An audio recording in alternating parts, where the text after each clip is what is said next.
নমস্কার, শুভ সন্ধ্যা। আজ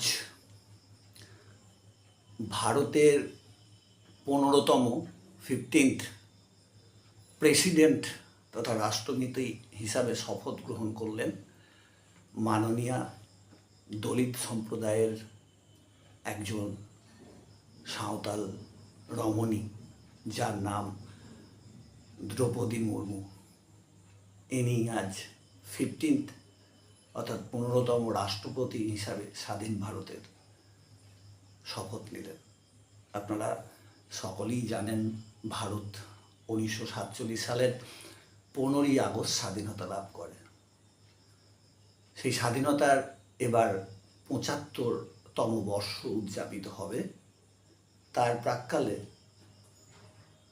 আমরা দলিত সম্প্রদায়ের একজন প্রথম দলিত মহিলা রাষ্ট্রপতি আমরা পেলাম। যাই হোক, আমি প্রথমেই আপনাদের সামনে আলোচনা করব, দেখে নেব যে পরপর রাষ্ট্রপতি যারা হয়েছেন তারা কারা। ভারত 1947 সালে স্বাধীনতা লাভ করলেও 1950 সালে 26শে জানুয়ারির পর থেকে রাষ্ট্রপতি ছিলেন ডক্টর রাজেন্দ্র প্রসাদ। এই ডক্টর রাজেন্দ্র প্রসাদ পরপর দুবার রাষ্ট্রপতি হন। পরপর দুবার রাষ্ট্রপতি হওয়ার পর ইনি সবচেয়ে বেশি সময় ধরে রাষ্ট্রপতি ছিলেন। তারপর রাষ্ট্রপতি হন যার আমরা জন্মদিন শিক্ষক দিবস রূপে পালন করি, সেই ডক্টর সর্বপল্লী রাধাকৃষ্ণন। তারপর রাষ্ট্রপতি হলেন ডক্টর জাকির হোসেন। ইনি হলেন প্রথম ভারতের মুসলিম রাষ্ট্রপতি, কিন্তু এনার কার্যকাল চলাকালীনই এনার মৃত্যু হয়। খুব দুঃখজনক ঘটনা। যাই হোক, তারপর দায়িত্বভারে আসেন, প্রেসিডেন্ট হন বরাহগিরি ভেঙ্কটগিরি। ইনি মাত্র 78 দিন প্রেসিডেন্ট পদে আসীন ছিলেন, কারণ সামনে নির্বাচন করে তারপরে আসতে হতো, রাষ্ট্রপতি নির্বাচনে জিতে আসতে হতো। যাই হোক, ওনার ওই 78 দিন কার্যভারের পরে নির্বাচন অনুষ্ঠিত হলো। তো মোহাম্মদ হিদায়তুল্লাহ হলেন তারপরে রাষ্ট্রপতি। কিন্তু দুর্ভাগ্যজনকভাবে ডক্টর জাকির হোসেনের মতন ইনিও মাত্র 35 দিন কাজ করার পর মারা যান কার্যকালে। তারপর সেই জায়গায় আবার বরাহগিরি ভেঙ্কটগিরি উনি কার্যভার পূর্ণ সময়ের জন্য পালন করেন। এরপর রাষ্ট্রপতি হন ফকিরউদ্দিন আহমেদ। এই ফকিরউদ্দিন আহমেদেরও কিন্তু মৃত্যু হয়। একটু মার্জনা করবেন, মোহাম্মদ হিদায়াতুল্লাহর মৃত্যু হয়নি, যে 35 দিন কার্যভার গ্রহণ করতে পেরেছিলেন। ফখরুদ্দিন আহমেদের মৃত্যু হয় জাকির হোসেনের মতন। তারপর রাষ্ট্রপতি হলেন বসাপ্পা দালাপ্পা জেট্টি। বসাপ্পা দালাপ্পা জেট্টি উনি পূর্ণ সময় কার্যভার 5 বছর চালান। তারপরে রাষ্ট্রপতি হলেন নীলম সঞ্জীব রেড্ডি। নীলম সঞ্জীব রেড্ডির পর হয়েছেন জ্ঞানী জয়েল সিং, তারপর রামস্বামী ভেঙ্কটরমন, তারপর শঙ্কর দয়াল শর্মা, তারপরে কুচিল রামায়ণন। এই কুচিল রামায়ণন হচ্ছেন প্রথম দলিত সম্প্রদায়ের একজন মানুষ যিনি রাষ্ট্রপতি হয়েছিলেন।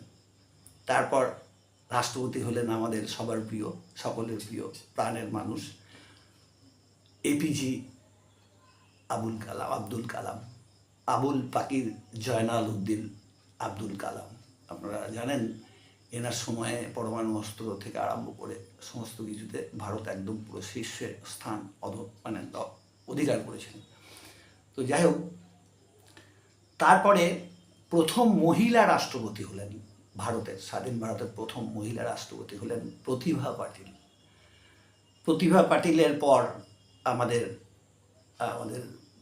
কি বলবো, পশ্চিমবঙ্গের মানুষ রাষ্ট্রপতি হলেন ডক্টর প্রণব কুমার মুখার্জি। প্রণব মুখার্জির পরে প্রথম দলিত সম্প্রদায়ের না দ্বিতীয় দলিত সম্প্রদায়ের রাষ্ট্রপতি হলেন, যিনি 2017 থেকে তার কার্যভার চলছিল, তিনি হচ্ছেন রামনাথ কোবিন্দ।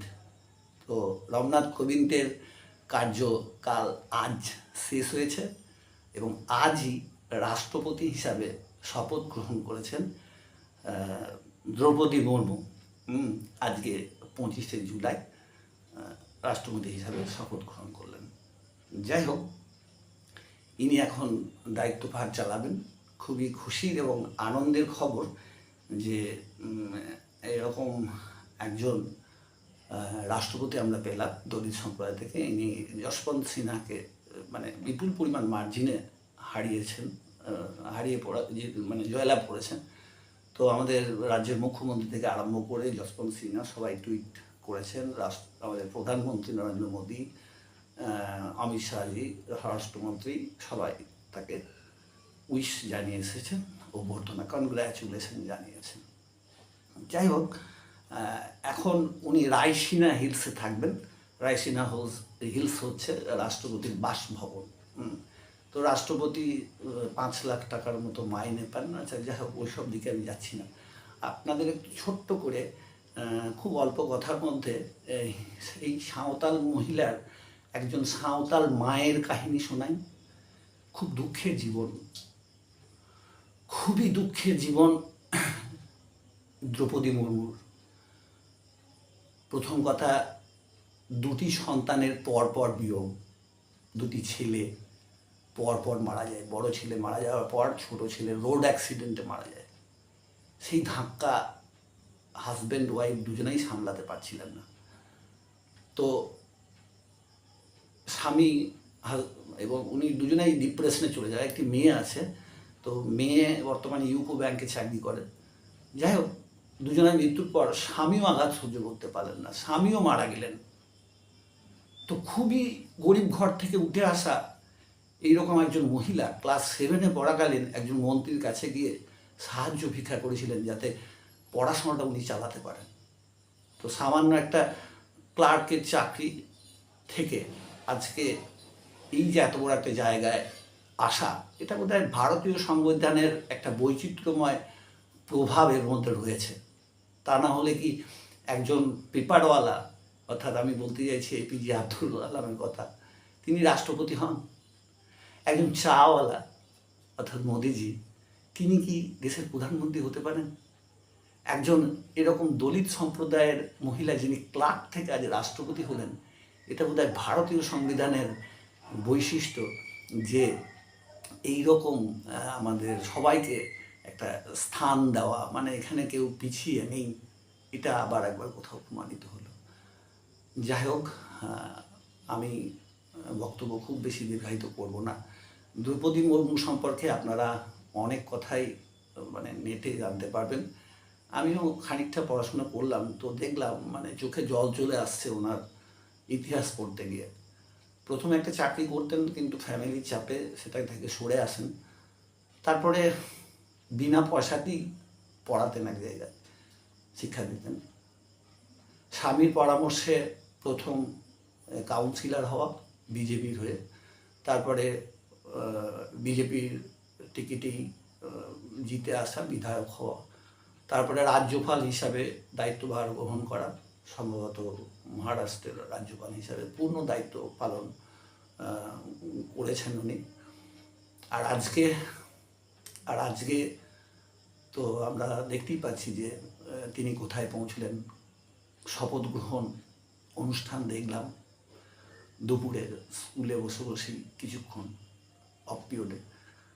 তো যাই হোক, আমরা আশা রাখি ওনার কাছে যে ভারতকে জগৎ সভায় আবার একটা শ্রেষ্ঠ আসনে পৌঁছে দিতে উনি সক্রিয় থাকবেন। প্রণাম জানাচ্ছি শ্রীমত্তা দ্রৌপদী মুর্মুকে, আমার সশ্রদ্ধ প্রণাম জানিয়ে শেষ করছি। নমস্কার, সকলে ভালো থাকবেন, সুস্থ থাকবেন।